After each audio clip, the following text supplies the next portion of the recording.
Hello, I'm John Casebolt with Equipment Technologies. Today I'm going to show you how to winterize the application system of your Apache sprayer.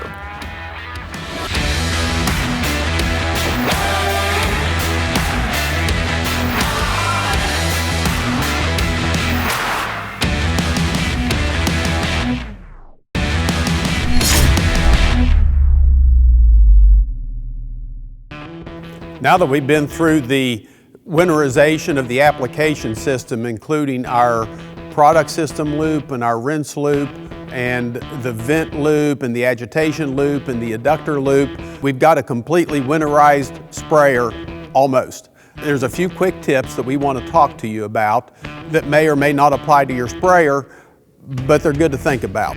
The first one is, if your Apache sprayer is equipped with pressure system gauges for the application system, there'll be two gauges. There'll be one for boom pressure and one for agitation pressure. Those gauges will be located at the right front corner of your machine, right in front of the cab. You'll want to make sure that the plumbing coming to those gauges is properly winterized as well.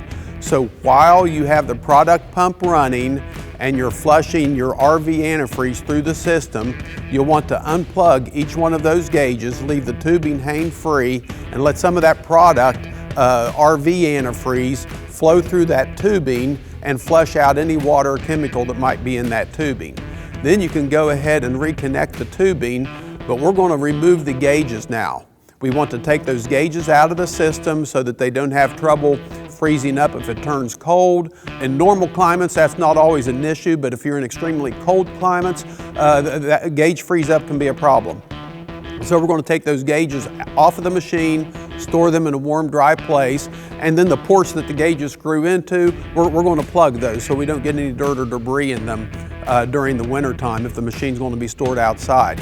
The other thing that we're going to do is we're going to go ahead and drain down the Y strainer, and we're going to drain down the boom valve strainers on the back of the machine. That way we can remove those strainers and put them in a bucket of clean water or put them in a bucket of tank cleaning solvent, whatever we want to use to try to clean those strainers up during the winter time. The product system controller, whether it's a Viper 4, whether it's an ePro, maybe you're even just using a Raven 600 or a 660. Well, whatever it is you have, it's a good idea if the machine is going to be stored where it's cold, take that controller out of the cab and let's take it in a warm, dry place so that it's not subject to a lot of temperature fluctuations during the winter time, and we'll just leave it set there for the winter. Come springtime, we'll put it back in, we'll plug it back up, the settings should be retained, and we should be ready to go. So that's just a few things for you to think about that you can do to try to help complete that winterization process so that your machine will be ready for you to use come springtime. Thanks for watching. For more information, please see your operator's manual or contact your Apache sprayer dealer.